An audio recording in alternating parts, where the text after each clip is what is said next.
Good morning. Sorry. Welcome to Prog Monster. My name is Murph. I am the host of this show, a show that is dedicated to progressive rock, hard rock, heavy metal, and other forms of rock music. So today it's my Rock Legends live stream, which I'm going to do every Saturday from 10 to 11. And I apologize for the late start since I had pre-recorded this to set up and let me know, but for some reason it didn't. Anyways, I redid it and here we are. So this Rock Legends episode features Steve Howe, who we've talked about on part A. This is part B. So this part will deal almost exclusively with his solo stuff. And he has a lot of it, like a lot of solo stuff. He was a pretty prolific rock star, producing a lot of stuff for a lot of different projects. The man is a guitar wizard. There's no two ways about it. So my experience with his solo stuff begins back in, I believe it was in 1980 or 81. It's probably around 81, actually. I had discovered Yes in 1980 with the purchase of the Drama album, and then subsequently the Fragile album. And then from there we went on collecting most of the Yes stuff. But at the same time, I also started to branch out into some of their solo stuff. And Steve Howe was a natural for me because he was my favorite member of the band. So I immediately started looking around for his stuff. Now, the first album I got, and so he has, like I said, about 20 solo albums, of which about 7 of them are from the homebrew, and we'll discuss those as we go along. So for me, Steve Howe's solo stuff differs from Yes in that it's primarily focused on him and a lot of acoustic guitar stuff and a lot of classical music and a lot of little things that you wouldn't normally see on a Yes album, like at any length anyways. He does do some bits that are kind of reminiscent from Yes, and there is some tie-off here. There are some songs and bits from some of his solo stuff that he used on specifically the Union album, which came out in 91, I believe. So anyways, I had a Steve Howe album that I was using as a prop, but for some reason, I think I was looking at it and I took it and put it somewhere, and I have no idea where it is. I've looked everywhere for it, but it doesn't matter. We all know what we're doing. We're doing Steve Howe today. So again, Steve Howe is the guitar player for Yes originally, and he's done other projects as well, but we'll be doing that in part C, which will come out next week. So in the part A section, if you haven't seen it, you can go back and see it. It will be almost exclusively, if not all, on his Yes stuff that he did with Yes, because that's where he's noted and famous for. So in this particular part B with his solo stuff, I've made a list of all of his solo albums. I'm going to just put my notes on the floor here so I can look at. I made a list of all of his solo albums so I can refer to them when I'm talking about them. His first one came out in 1975. Okay, at this time he was a member of Yes. Yes had done their Relayer album at that point in time, and they decided to take a little bit of a hiatus and produce solo albums. So all 5 members, so it was White, Squire, Anderson, Bruford, and Patrick Moraz all decided that each of them would produce their own solo albums. And I think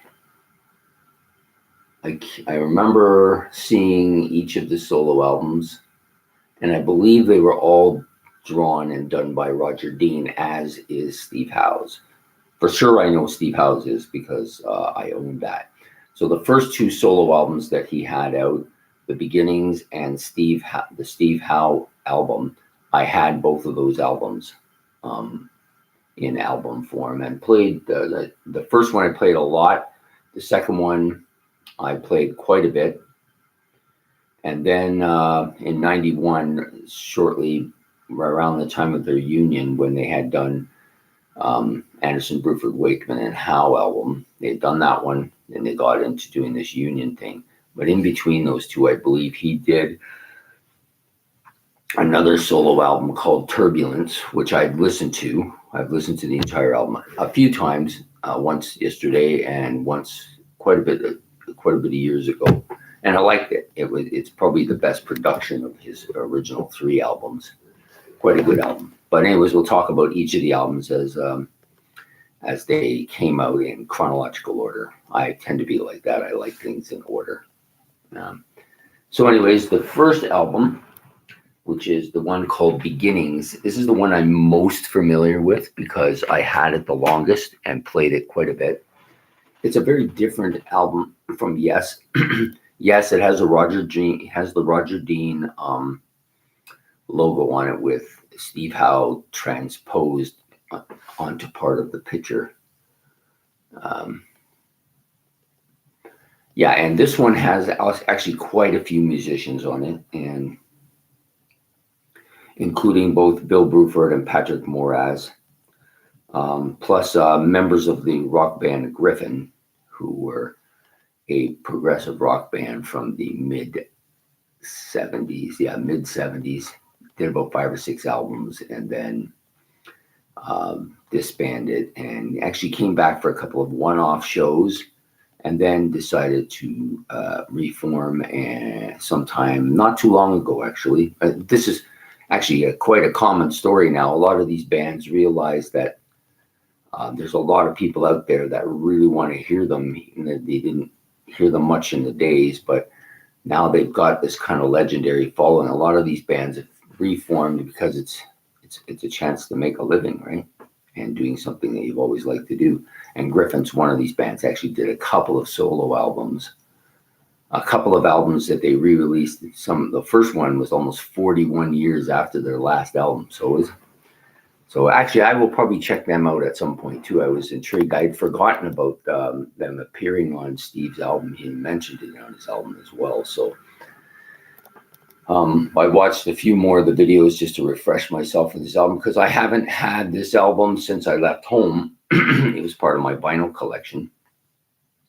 And so I hadn't had a chance to listen to much of it. I did have this particular one also on cassette and did play it for some bit of time before it got damaged, I think. Anyways, the 2 big songs for me on the album are Doors of Sleep and Australia, the first 2 tracks. There are some other stuff on this album that has got some videos on it, like Break Away From It All. There's a video on that on the internet somewhere. Lost Sympathy, same type of thing, right? But the first 2 songs were the songs that I listened to the most when I was first listening to this album.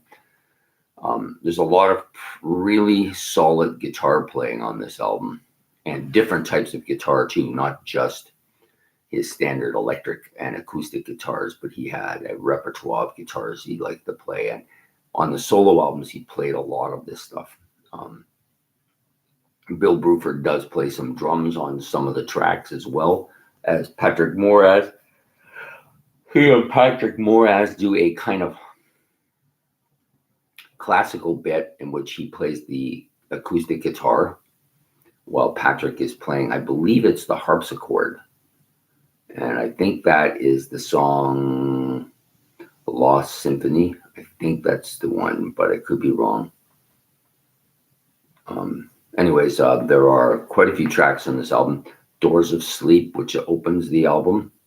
That's a pretty heavy track, actually. It really, there's a lot of different types of guitar used on this track. And I believe there's actually some slide guitar, which is something that I think Steve Howe is noted for.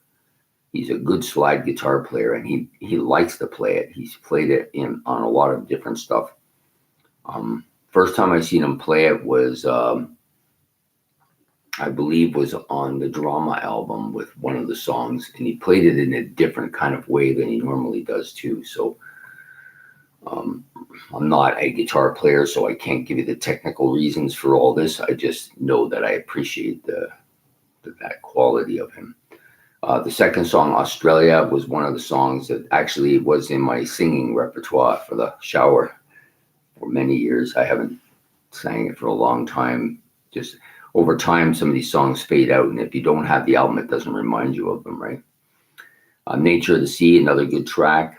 Lost Sympathy, I believe that's the track with him and Patrick Moraz. I didn't make a note about that, but I think that's the one. There's one where they're playing the harpsichord, and he's playing the acoustic guitar. Really, really tastefully done too. Will-O-Will-O-Wisp, of course, Beginnings, which is the title track of the album, which is also on the flip side. So in that day, it would have been side A, side B on the vinyls, and so this would have started side B. Ram, another pretty interesting track. Pleasure Stole the Night, another good track.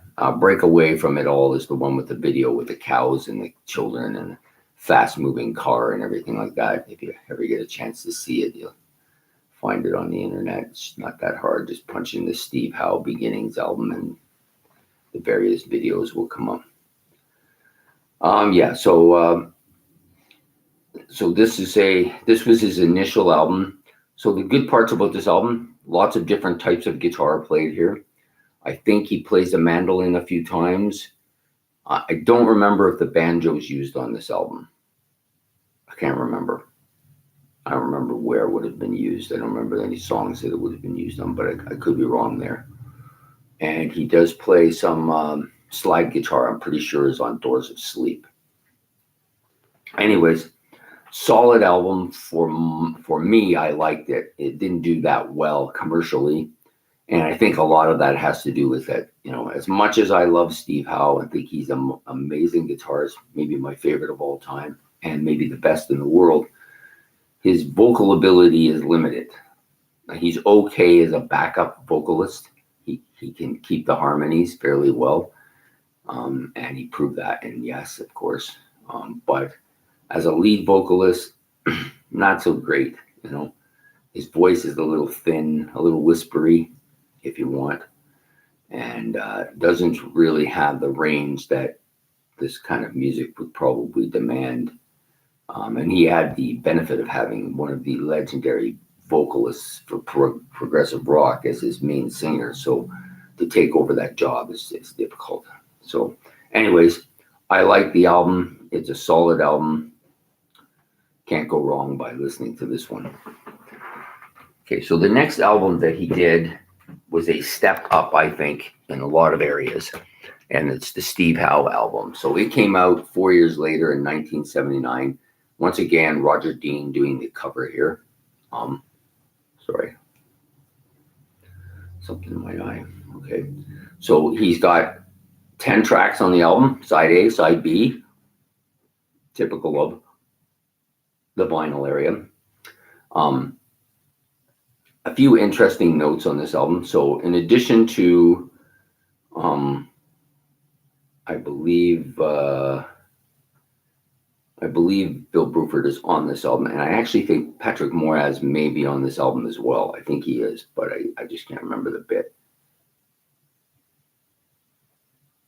I'm just looking at my notes here. Anyways, we'll get to that part. So the first track, Penance, yeah, pretty heavy song for Steve Howe, I think, pretty good one. But it's the second track that I find the most interesting. It's Cactus Boogie. It's a kind of a boogie flavor to it, which is not something that comes to mind when I think of Steve Howe. But it's really well done. It's tastefully. I believe he's using a banjo here. I may be wrong, but I think this is the song with the banjo. But the big thing is that Clyde Bunker from Jethro Tull plays all the acoustic bits on this song. So you have some more musical inference here. All's Accord, pretty good track. So the next track, I'm not going to say too much about that. Look Over Your Shoulder is the one that I wanted to talk about. So this is the one where he actually got a vocalist, Claire Hamill. She came on and did the vocals. And she, right away, the contrast between his vocals and hers is like the difference between, a hack singing and somebody who's had very good training. Like it's not even comparable. She's so much better, and she adds so much life to this track. Look over your shoulder, which I think, I believe it's my favorite track on this album. She did such a good job on it. And the whole song feels like a real radio-friendly song, whereas the rest of the album is just bits of music that he's put together, and as good as they are acoustically and instrumentally, they're not really radio-friendly songs. He does do the Continental, which is an old style song that you would have maybe heard someone like Chet Atkins do, or maybe even Roy Clark, those guys, that type of thing. But he does it. He does a really good job here too. I think it's excellent. There's a classical bit, Surface Tension, another pretty good solid song. And then he does a concerto in D, second movement. And I think he plays all the instrumentation on this. I think he does. The two big things about this album is the production is much better. It's a much clearer sounding album. It's much more like, other than the clearness, it's very well orchestrated. Like it's a much better production album overall. Also, it has a playlist, which is kind of cool. So it's this playlist of all the tracks and all the I think the tracks go vertically, and then the list of guitars he plays, and mandolin, bass, all that stuff is all listed across the top and checked off where he played it on the album. So you get the thing I liked about it is that there's a lot of these instruments that I'm not wholly familiar with. So by knowing which tracks they're played on, I can listen for them, and then that helps me to, oh yeah, so that's what that sounds like. So that's the sound you can expect to hear from this instrument. And it really was a bit of an education for me in guitars at the time. So yeah, kind of a neat thing he did here. So overall, this is a better produced album with a lot more structure to it, and Claire Hamill's vocals really, you would think, this is the part I don't really get. You would think when you hear somebody's vocals and how much better they sound than your own, that you might consider trying that on the whole album, but I don't know why. Steve Howe likes to sing, I guess. What more can you say? So that's the second Steve Howe album, called the Steve Howe album. And those are the two I'm most familiar with because I owned both of them in vinyl at one time and one of them in cassette. So, and I enjoy them both. And you know what? I probably would have gotten most of the rest of the stuff too, but I got away from that era, that type of music and all the classical stuff, and was listening to rhythm and blues. And so by the time I came back to it, I was on doing this channel some many years later. So the next album is, I'm going to talk about in a bit of length, because the first three albums I know the most. Turbulence it's called. So on this particular album, which was released quite a bit later, like 12 years later, so 1991 now, this is in between Anderson, Bruford, Wakeman, and Howe, and the Union. So the two, this album fell in the middle of those two. And some of the tracks, actually, I think pieces of some of the tracks ended up on the Union album. Not whole parts, but just pieces of them. Again, for the third time, Bill Bruford shows up playing the drums on this album. So pretty obvious that Steve Howe has a great like of his jazzy kind of drumming style. And that makes sense because jazz music and classical music have some origins together. And Steve Howe is, if nothing else, a classical guitarist. But there was one note that I didn't mention on the Beginnings album. So because this got me started in it, I just want to spend a bit of time discussing this. So when I was getting into music, by that time, 1980, I had been listening to some different types of music other than Kiss, which was the only thing I listened to till like 78. Yeah, pretty dominantly only Kiss for about 5 years. And then I started branching out into other music. And I found that I kind of like some classical stuff in my music, not necessarily the classical music that you get with Mozart and that, although I did listen to that as well. But I found that I liked the way it mixed well with the rock music. So there was a guy at my work who was a classical guitarist by training. His name was Stephen Hooker. God rest his soul. Stephen is gone, but he turned me on to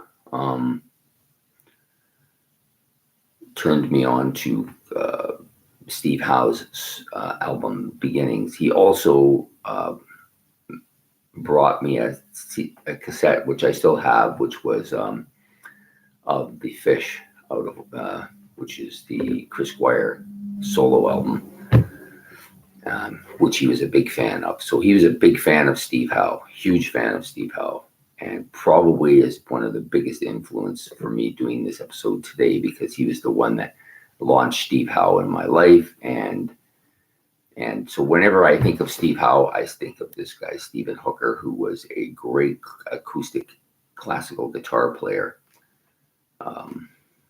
You missed Stephen wherever I know he passed away at a young age, had difficulty in life and just couldn't overcome it. There's many people like that. And anyways, he did leave a legacy with me, and that legacy is this guy, Steve Howe. So I wanted to say that because not a lot of people would know this, because it's not a regular conversation, and I haven't seen Stephen Hooker in, God, it must be 40 years now, and I heard later that what had happened. So anyways, Turbulence is the third album, came out in 91. Lots of pretty solid stuff on this. The production on this album is even better than the previous one, because of the technology level is much higher. Andrew Lucas and Bill Bruford are the players on Turbulence. And I think they may be the only people on the album other than Steve Howe, but there's some pretty heavy stuff on this album, pretty interesting stuff too. Has 10 tracks, Hint of Hint, I know that song fairly well, Run, The Human Race, The Inner Battle, Novacell, Fine Lines, Sensitive Chaos, Corkscrew is another song that I like quite a bit on this album. And then there's a few other tracks, but primarily, I believe this cover, I didn't write it down, but I think the cover was also, it could have had some Roger Dean influence, but I don't think it necessarily was Roger Dean. It's got some similarities to it, but there's also some very differences here that make me think that it was another artist. But at any rate, Turbulence is the big song, I think. Really well done. There's some nice organ on here by Andrew Lucas. And of course, Bill Bruford is Bill Bruford, right?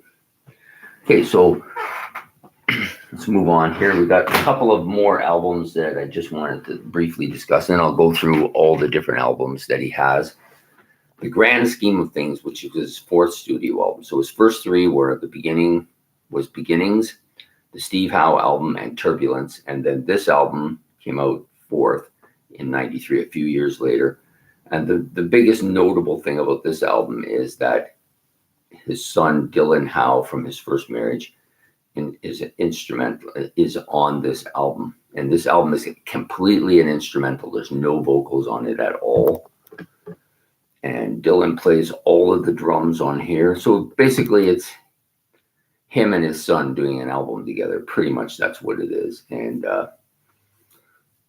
it's a pretty solid album. Like, I think you will enjoy. If you like classical kind of rocky kind of different types of instrumental, you'll like this. The next one that I'm going to talk about is Quantum Guitar, which is basically another instrumental album.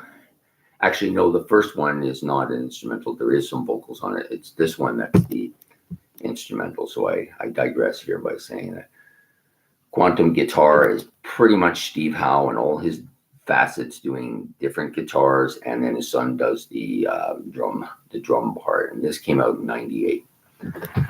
Okay, so there are a huge volume of albums after that. So after the first four, the grand scheme of things, then the next two out were Mothballs, and that came out in '94, and Masterpiece Guitars with Andrew Taylor, where the two of them worked together. That came out in 1996. I don't know much about Mothballs. I couldn't find too much information on it too, and I've not seen this album, so I don't really want to comment too much about it. And then, of course, Quantum Guitar was his seventh. And then his Homebrew series also fits in here. So he started mixing this Homebrew series that which was all instrumentals. Not instrumentals, I mean all stuff that he had previously done from before mixed onto these albums. So it's a bit of a compilation album with some new material mixed in. So that's his Homebrew series. So in between Quantum Guitar and Masterpiece with Andrew Taylor, he also did the first Homebrew series album. Then he came out in 1999 with Portraits of Bob Dylan, self-explanatory, I think. Then after that, he did the second Homebrew series album and I think all of the Homebrew series albums, I'm seeing the visual of them in my mind. I think they were all drawn and all the covers were done by Roger Dean for all of them. And I can't see any of them that have it. No.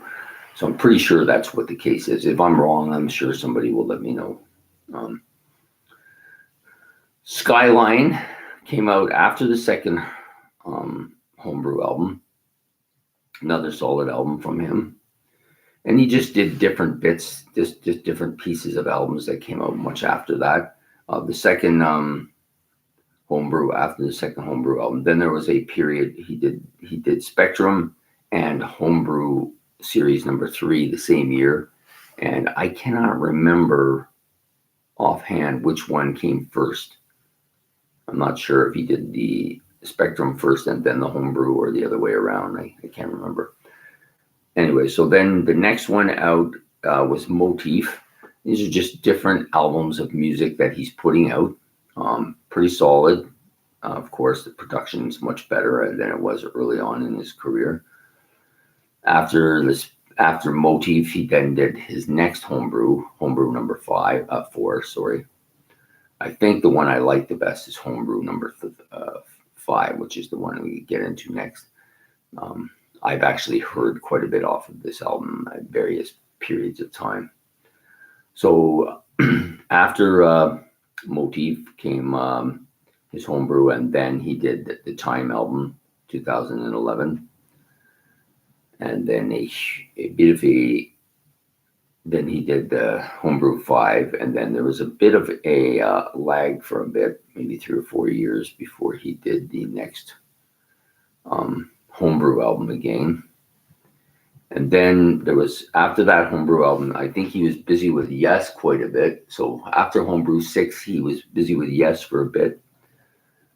And then in the last few years, 2020, 2021, 2022, he's done another Homebrew, which came in 2021.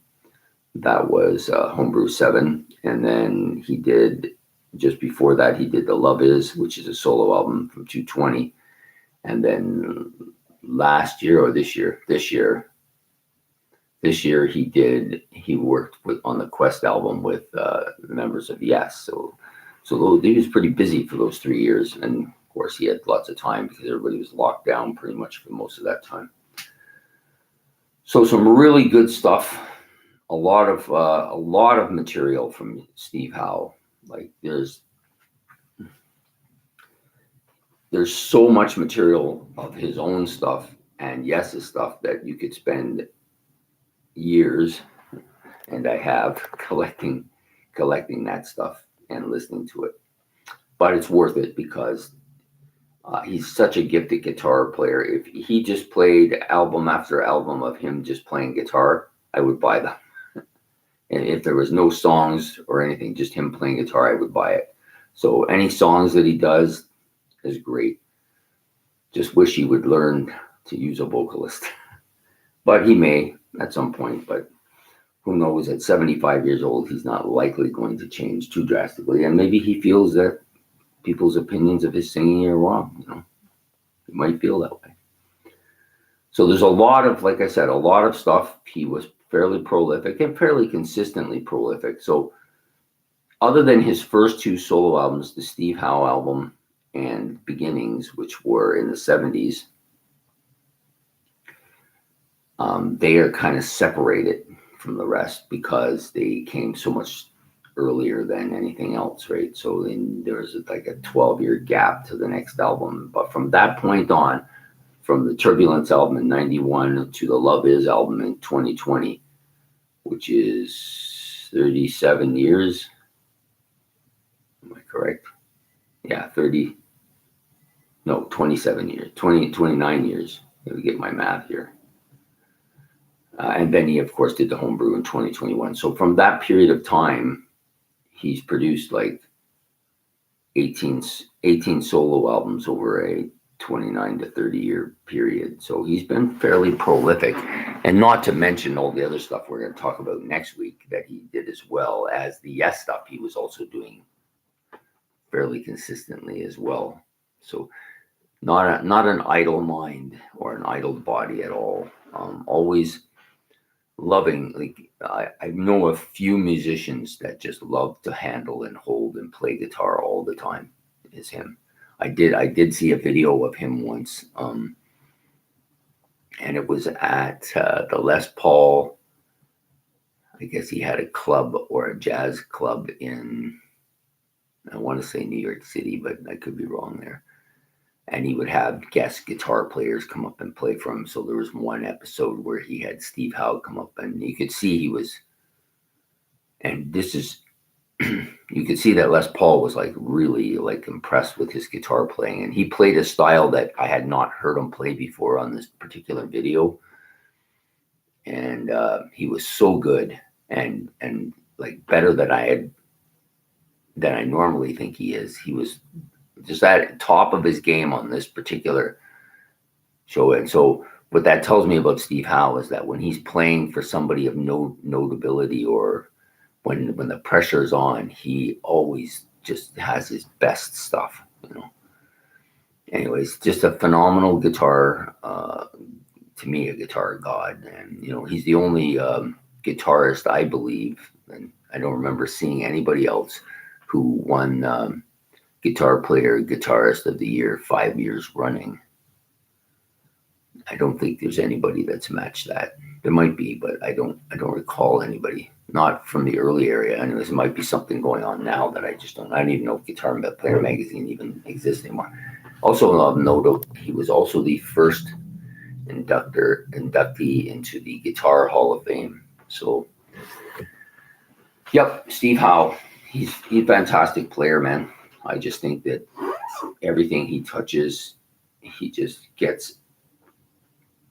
grips me when I'm watching him, because his hands are so quick, especially his chording hand is so good. Like putting his fingers on the right strings at the right time and being able to maneuver and complexity all at the same time is just so good. Like there's no way on earth I would ever be able to master that. Not if I practiced for 1,000 years, but then I'm not alone. I think a lot of people have, some respect for him for that ability as well. It's not like Roy Clark, who's another great guitar player, in my opinion, one of the most underrated guitar players of all time, who had that picking hand that was second to none. Nobody had the speed and abilities of moving his hand and controlling the picking aspect of the guitar better than Roy Clark. He's just fantastic. We may do an episode on him someday too, but he's not really rock music, so I've kind of steered clear of him a bit. So anyways, I really think this is this aspect of Steve Howe's career is overlooked in a lot of cases because of his rock affiliations with both Yes and Asia, and then GTR and the Steve Howe Trio and those other bands that he was involved. They had more musical notoriety commercially than his solo stuff. Didn't really have any of that, but it's no less and maybe a lot better. You get to hear a lot more guitar on these things. If you like Steve Howe's guitar stuff, you get a lot more of it on these albums than you would on any of the more commercial or any of the bands that he's been in. Even Yes, even there's like a lot of really good stuff on the Yes stuff, but there's nothing that compares to some of the stuff that he does on these solo albums, and such a range of instrumentation too, not just the acoustic and the steel acoustic guitar and the electric guitar and the slide guitar, which he's noted for with his Yes and other groups. Here you get like a lot of like mandolin and some banjo even, you know.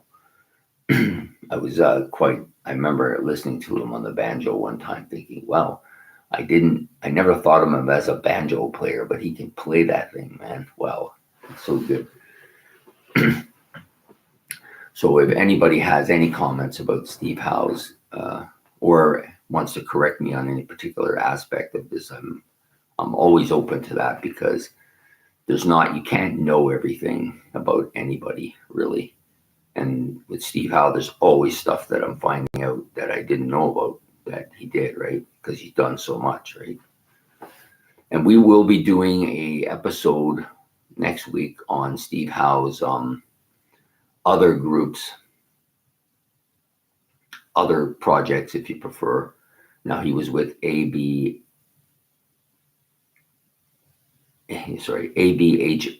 or Anderson, Bruford, Wakeman, and Howe. They got back together and produced an album together, which I think is a great album. But I also included it with Yes, because to me it's a Yes album. The only missing element here is Chris Squire. But it's much more Yes sounding than the Yes that was going on at that time period with Rabin and White and Squire and whoever else, Tony Kaye. Not that those guys didn't have a Yes element to them, but this stuff sounded more like the Yes that I like than the stuff that they were producing. Yeah, so then, so when we do the third episode,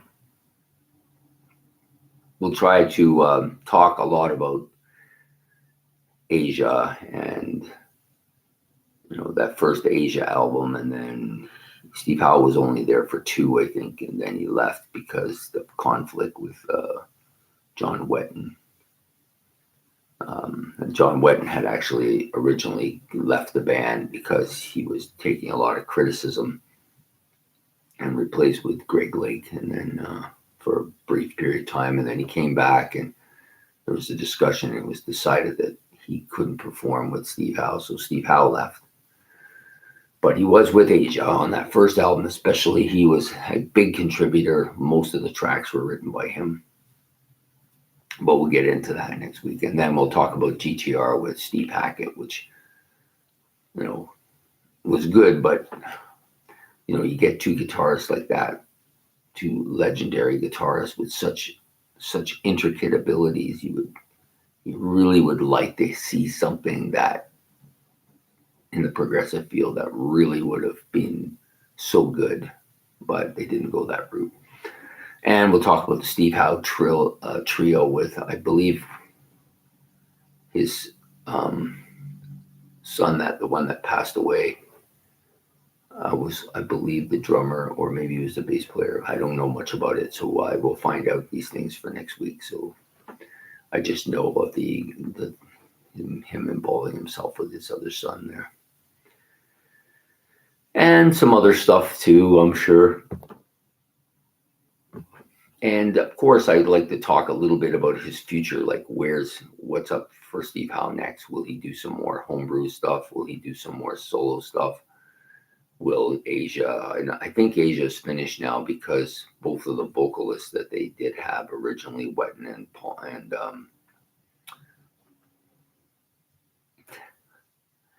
Greg Lake, Wetton and Greg. I get a bit of the olds here today. Both of those guys are passed on, so I don't think there's going to be any more Asia stuff, but you never know. And then I don't think there'll be any more GTR, but there might be some Steve Howe trio out there. So interesting to see where he might go from here on in. The stuff with Yes,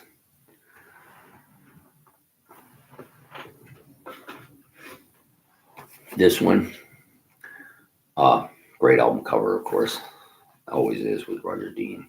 But now that Alan is gone from the band, there's the 6 of them. I wonder if they will produce anything else. I suspect as long as Steve Howe's able to play the guitar and is cognizant of himself and his health is holding up and he's doing well. He is a vegetarian and, into transcendental meditation. So he takes care of that aspect of his life fairly well. So as long as he's healthy and every stuff, all that, I can see him continuing to make solo albums, continuing to work with the trio, and continuing with Yes. Yes knew that Alan White's health wasn't so good, and so they had another drummer who was sitting in and doing bits and pieces that Alan wasn't capable of at the end. And I can see them maybe doing some more Yes stuff. It's just that they've had so many mediocre albums over the last decade or so that I'd almost rather they don't do anymore, to be honest with you. In some ways, let Steve move on to some other projects, but I doubt he will. He's a very strong, opinionated man, and which is good because that means that the music will go in the direction he thinks it should, and most of the time he's pretty good at that.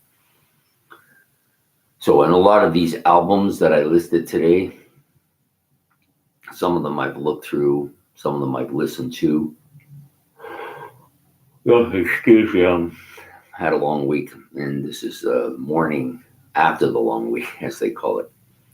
So anyway, some of these albums I intend to get and replace in my collection, especially the first 3. Those 3, without a doubt, will be in my collection before the end of this year, or fairly early in the new year. A lot of the other stuff I'll get as I can find it, but those first 3 albums to me are essential to be, because I love them. I love the first 2 especially a lot, and even though Beginnings is kind of not as good production wise and the music maybe not as good overall, I just, for some reason, I love that album. It just reminds me of that time period, I think. Anyways, probably going to cut it a bit short today, but it was a good discussion about one of the great rock legends of all time in Steve Howe, a guy who's been prolifically writing music now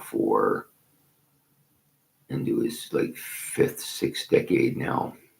He did belong to some bands prior to Yes. That's how they discovered him, when they decided to replace Peter Banks because they wanted to go in a different direction. And they were, I think, bringing him in made a huge impact on their music and also launched Steve Howe's career. Can you imagine that this guy might not have been discovered if that didn't happen? That would have been a tragedy. Anyways, so we will reconvene next Saturday at 10 a.m. for part 3 or part C of this series on rock legend Steve Howe. And this will feature some of the other projects he's done outside of Yes and his solo stuff. So I hope that you will show up for the 3rd part. It would be great. So please like and subscribe if you enjoyed this video. And we will be back next week with part 3. So you have yourself a great day. Bye.